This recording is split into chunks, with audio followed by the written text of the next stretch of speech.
નમસ્કાર મિત્રો, હું હિતેશ રાણા આજે આવી પહોંચ્યા છીએ અમદાવાદના કેર સિટી વિસ્તાર એટલે ન્યૂ ગોતા વિસ્તારના અંદર સિલ્વર હાર્મની 2 માં જ્યાં એસઆરવી હોસ્પિટલ છે, આઈની હોસ્પિટલ છે. ત્યાં આજે આપણે મળી રહ્યા છે સાહિત્યકાર, લોક સાહિત્યકાર ભગીરથસિંહ અને ડોક્ટર સાહેબ જોડે. આપણે જાણીશું આ હોસ્પિટલ જે શહીદ દિન નિમિત્તે શું કરી રહ્યા છે.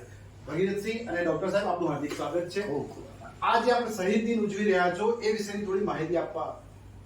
જી, 23 માર્ચ એટલે કે આપણા ભારત દેશના 3 નવલોયા યુવાનો ભગતસિંહ, રાજગુરુ અને સુખદેવ એમનો ફાંસી દિવસ.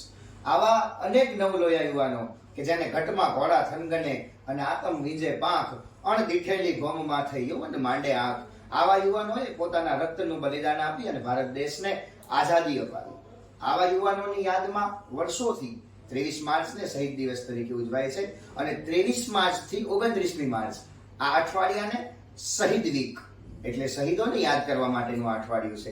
એ અઠવાડિયા દરમિયાન અમારા એસઆરવી હોસ્પિટલના ડોક્ટર્સની ટીમ દ્વારા આપણા ગુજરાતમાં ખડે પગે જે પોલીસ પરિવાર ઉભો છે એ પોલીસ પરિવાર અને આર્મીના યુવાનો માટે અને એના પરિવારો માટે વિનામૂલ્યે આઈ ચેકઅપ એટલે કે આંખની તપાસ એકદમ વિનામૂલ્યે એની તપાસનું એક કેમ્પનું આયોજન કર્યું છે, જેની માહિતી આપને ડોક્ટર સાહેબ શ્રી રસિકભાઈ જે છે, જે ડોક્ટર છે આ હોસ્પિટલના, એ આપણને માહિતી આપશે. સાહેબ શ્રી, આપ થોડી ટૂંકમાં માહિતી આપશો.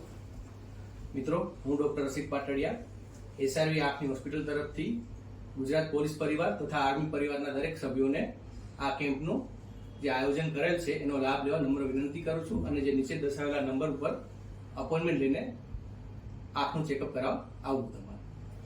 બહુ સરસ આયોજન થઈ રહ્યું છે ગુજરાત પોલીસ અને આર્મી પરિવાર માટે. તો હું દરેક નમ્ર અપીલ કરું છું, દરેક ચાહક મિત્રોને, દરેક દર્શક મિત્રોને, આપ આ લાભ અવશ્ય લો અને મુલાકાત જરૂર લઈ અને આજુબાજુમાં રહેતા પોલીસ પરિવાર અને આર્મી પરિવારને જાણ પણ કરશો.